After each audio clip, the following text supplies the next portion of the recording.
What I'm about to say, I hope you stick with me till the end.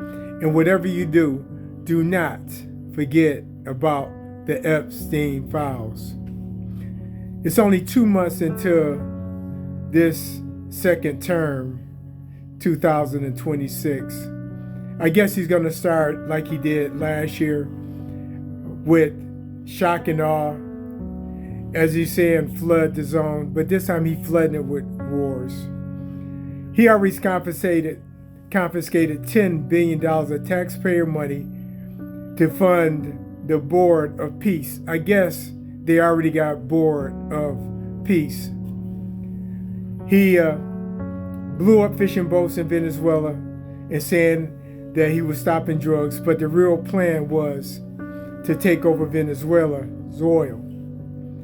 And since they took over Venezuela's oil, there was an oil supply to, guess what, Cuba. So Cuba now is cut off. So in my opinion, they plan to topple the government in Cuba. You heard Lindsey Crazy Graham said such a thing and spewed such hatred because he knows that is the plan. So now it's still wars going on in Gaza. 53,000 civilians, women and children dead. There's still wars going on, the war going on in Ukraine. No end in sight. And now he's attacking Iran. And again, it's another regime change that he's hoping. But Iran is no Venezuela. It's not such an easy task. So Iran is striking back. Every one of the U.S. supporters in the Middle East that supports the U.S. and Israel, Iraq, Oman, Jordan, Saudi Arabia, Bahrain, Kuwait, Qatar, the UAE, Lebanon are all being attacked by Iran. And so far, the United States has killed 153 people in a school with an airstrike. The U.S. is shooting down its own fighter jets. And 93 million Iranians are enraged.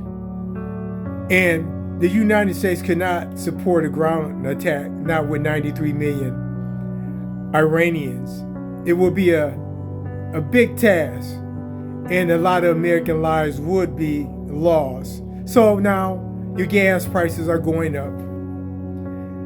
There's still an affordability crisis, and then this premeditated, unjust war that was not even authorized by Congress. And you know what I want to say? They have always been trying to do regime changes, and they succeeded in changing the regimes, but the outcome of what they did was more catastrophic and caused more pain than we anticipated. In 1953, Iran was got their prime minister overthrew by the CIA, which made the Shah's power get stronger, and we caused that. So we assassinated him in 2026. But there's not going to be a regime change. They done put everything in place because they already knew you already tried this before. In Guatemala in 1954, another CIA-led coup. The results, same thing. Changed the regime, but what happened later, not good for the U.S. South Vietnam, we tried the same thing. Another U.S. coup, but you know what the end result will happen in 1963. In Brazil, in 1963 as well, another U.S. supported coup. In Chile, in 1973, another U.S. supported coup that overthrew their president. In Grenada in 1983, a U.S. invasion. In Panama in 1983, another U.S. invasion. And it removed the military government. But still, guess what? Do we got control of the Panama? No, we don't. In Afghanistan, guess what happened in 2001? They toppled the Taliban only for the Taliban to return and to kick the United States out. How is that working out for regime change? And then Iraq, 2003, another U.S. invasion that toppled the Saddam Hussein's government and had him assassinated. So, regime change, that's what you want?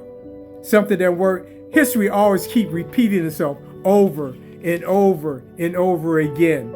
You can't be gaslit unless you want to be set on fire by this arsonist. So, this is what I got to say. It was a song written by the Temptations in 1969. It was called War, What Is It Good For? And it goes like this. War, what is it good for? Absolutely nothing. Say it again. Good God. Absolutely nothing. And it says this. It's nothing but a heartbreak. It's only friend to the undertaker. War is an enemy to all mankind. The thought of war blows my mind. War has caused unrest within the younger generation, induction, then destruction. Who wants to die? Oh, war, what is it good for? Absolutely nothing. Say it again. Good God. Then it says, it's nothing but a heartbreak. It's only friend to the undertaker. Wars have shattered many young men's dreams, made him disabled, bitter, and mean. Its life is much too short and precious to spend fighting war these days. We can't give life, it can only take it away. So, oh war, what is it good for? Absolutely nothing. Good God, mighty God now. Listen, war, what is it good for? Absolutely nothing. It's only friend to the undertaker. His friends, peace, love, and understanding. Tell me, is there no place for them today? They say we must fight to keep our freedom, but Lord knows it got to be a better way. I say it again, war, what is it good for? Absolutely nothing. I say it again. Either we're going to stand up or stand down. Either we're going to open our eyes and see what needs to be done.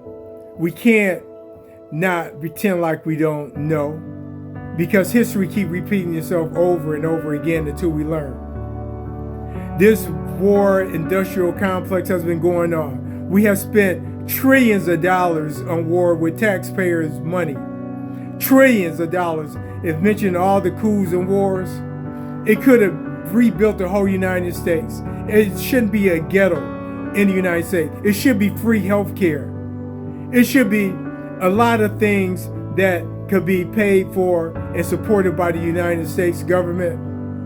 Not a handout, but what is owed to the American people by taking our taxpayer dollars and giving us nothing. So gas prices will go up. It's still an affordability problem, and we still being gaslit by an arsonist. That's all I got to say. Open up your mind, open up your eyes, stand up and don't stand down. Let your voice be heard. And war, what is it good for? Absolutely nothing.